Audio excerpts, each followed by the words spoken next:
Bonjour à tous et bienvenue dans cette nouvelle vidéo. Aujourd'hui on commence les travaux et on s'attaque aux ouvertures dans la tôle du fourgon.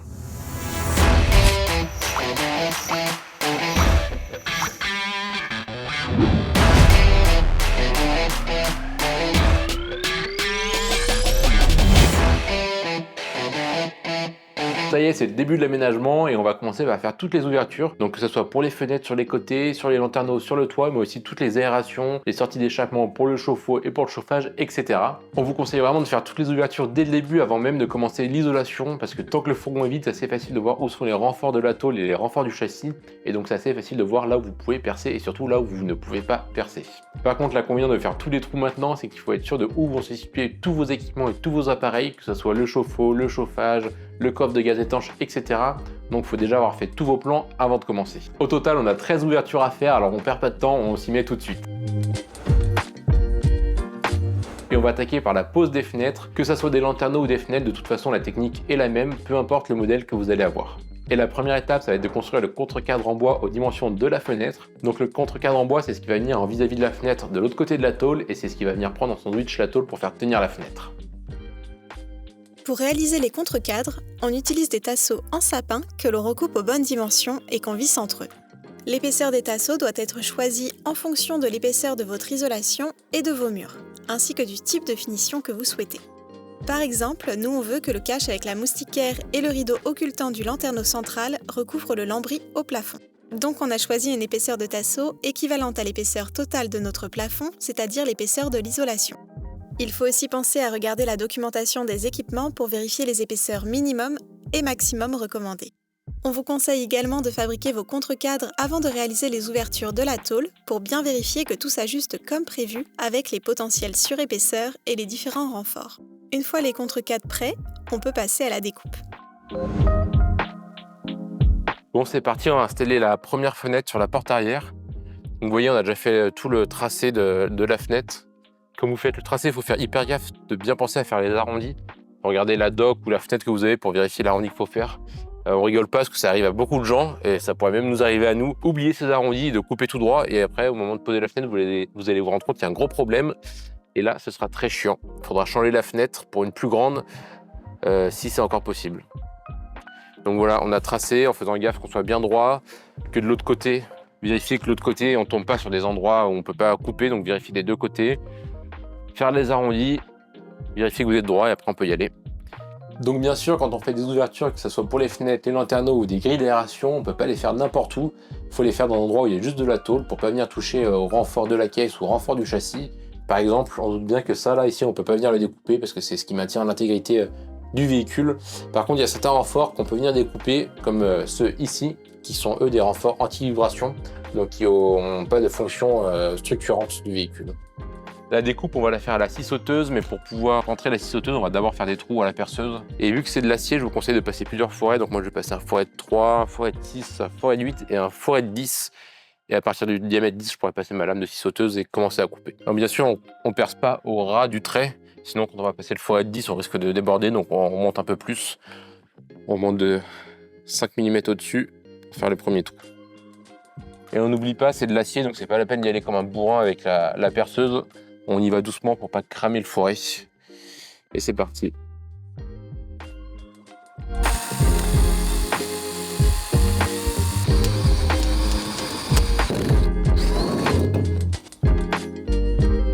Quand vous allez découper, faites gaffe. Les scie sauteuses, parfois, elles ont un tablier, on va dire, en métal. Faut mettre un truc en plastique par-dessus pour éviter de rayer la tôle. Ça ressemble à ça. Et si vous en avez pas, ça marche aussi. Nous, sur le précédent fourgon, on n'avait pas et on avait mis du scotch, tout simplement. Ça marchait bien pour protéger la tôle. Allez.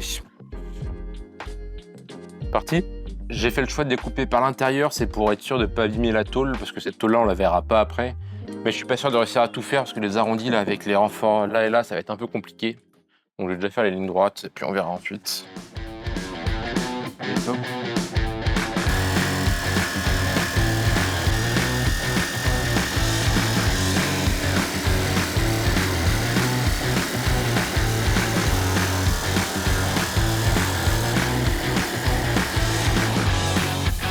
Pour vous simplifier la découpe à la scie sauteuse, n'hésitez pas à refaire des trous à la perceuse comme tout à l'heure pour passer la lame de la scie sauteuse différemment et vous retrouver dans une situation de coupe plus confortable.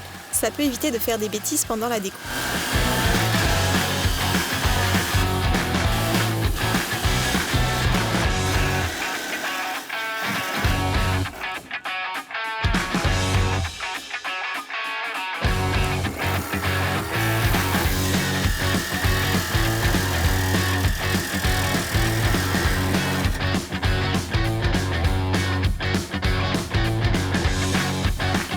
Une fois que vous avez découpé la tôle, l'étape suivante c'est de venir limer pour venir bien lisser la découpe et enlever tous les petits éclats comme il y a ici.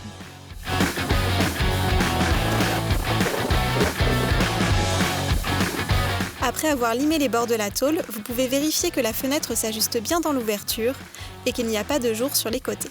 Pensez également à vérifier à nouveau que le contre-cadre en bois passe bien à l'intérieur.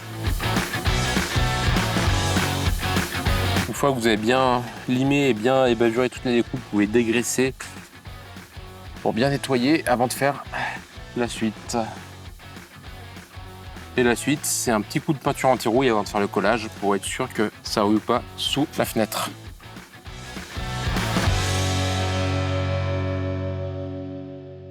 En attendant que la peinture anti-rouille sèche, ce que vous pouvez faire, c'est passer un petit coup pour nettoyer la tôle parce qu'on ne se rend pas compte, mais il y a plein de petits éclats d'acier qui sont partout sur la tôle et c'est des points de rouille potentiels. Donc il ne faut pas hésiter à venir balayer un peu. Pour réaliser l'ouverture de la deuxième fenêtre, on procède exactement de la même manière. On trace, on perce, on découpe, on lime et on protège la tôle apparente avec de la peinture anti-rouille.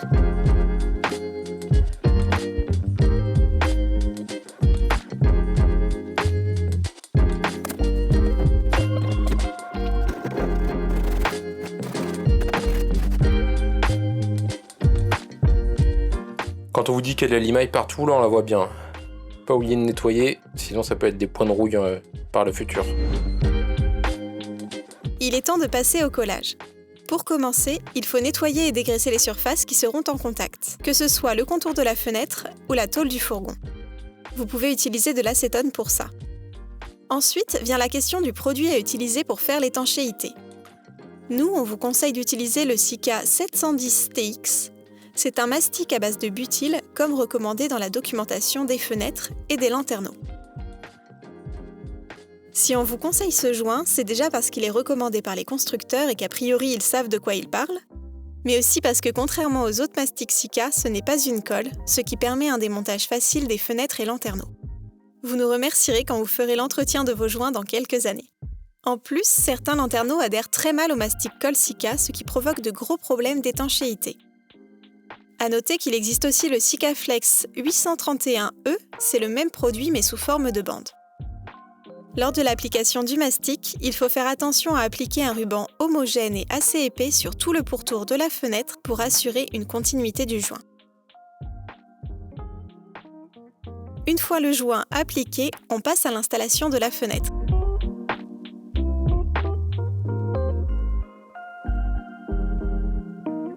À cette étape-là, il vaut mieux être deux.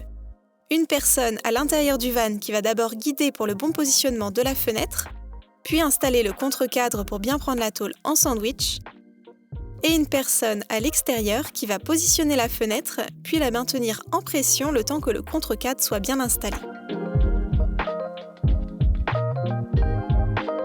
Selon le modèle de votre fenêtre, la fixation se fait soit par des griffes qui viennent s'accrocher dans le cadre en bois comme nous, soit par un contre-cadre en plastique fourni, comme notre lanterneau. Lorsque vous allez fixer votre fenêtre ou votre lanterneau, il est important de faire un serrage en croix, c'est-à-dire de serrer les vis en opposé, afin d'équilibrer le serrage, pour éviter la déformation des éléments et garantir un joint homogène. Une fois le joint fait, vous devriez voir le joint ressortir un peu partout. C'est bon signe, c'est qu'il a été bien serré. Vous pouvez alors nettoyer le surplus.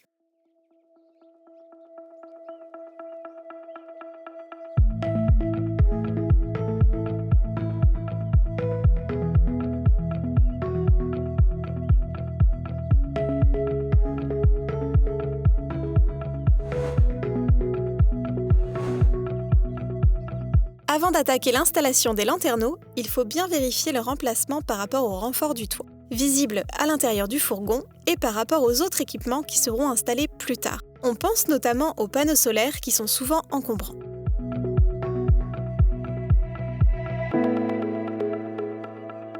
Contrairement aux fenêtres, la découpe se fait depuis l'extérieur. Il faut donc redoubler de vigilance pour tracer le contour de la découpe et éviter les renforts du toit. La technique que nous recommandons est de commencer par percer un premier trou au centre de l'emplacement voulu par l'intérieur, puis d'utiliser ce repère pour tracer le contour depuis l'extérieur. Comme pour toutes les ouvertures dans la carrosserie, on vous conseille vraiment de vérifier toutes vos mesures plusieurs fois. Nous, comme on travaille à deux, il y en a toujours un qui trace et un qui vérifie. Pour s'assurer que les angles sont bien droits, vous pouvez mesurer les diagonales de votre tracé, elles doivent être de même longueur.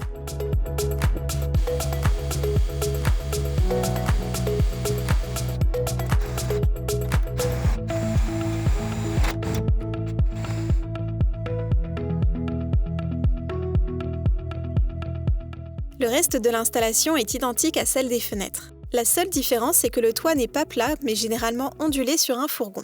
Pour faire un joint étanche, il faudra donc combler ces ondulations, soit en remplissant de joints, soit en utilisant des pièces prévues pour combler. Dans notre cas, nous avons utilisé l'impression 3D pour créer des pièces sur mesure que nous avons collées sur la tôle avant de positionner les lanterneaux.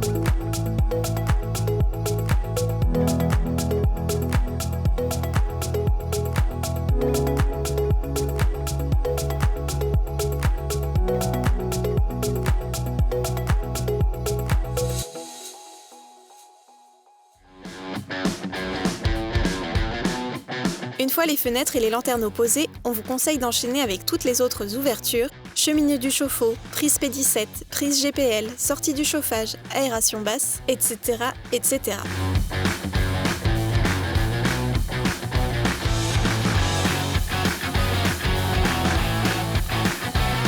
Pour certains équipements, des gabarits sont directement fournis et sont super utiles. Comme ici pour le chauffe-eau Truma ou la prise de recharge en GPL. Il suffit alors de bien les positionner d'équerre sur la carrosserie et de suivre les plans de coupe indiqués. Le principe est exactement le même que pour les fenêtres. Traçage, découpe, limage, peinture anti-rouille, collage. On vous épargne donc le détail de chaque découpe et on passe en accéléré.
Bon voilà, une bonne chose de faite. Donc vous voyez, les ouvertures, c'est pas super compliqué à faire, que ça soit pour une fenêtre, un lanterneau ou une grille d'aération, c'est grosso modo la même technique à chaque fois. Le seul conseil qu'on peut vous donner, c'est de vraiment faire bien attention à ce que vous faites, de bien prendre vos mesures et de les vérifier 2 voire 3 fois avant de percer. Et ensuite, au niveau du collage, il faut bien faire attention aux produits que vous allez utiliser pour faire votre joint. On vous conseille vraiment de lire la documentation des fabricants et d'utiliser le produit qui vous conseille, c'est vraiment le meilleur moyen pour ne pas avoir de fuite. Maintenant, si vous avez des questions, des remarques ou des idées à partager, on vous attend sous la vidéo dans l'espace commentaire. On a hâte de vous lire et on se retrouve dans la prochaine vidéo sur le thème de l'isolation. Allez, ciao!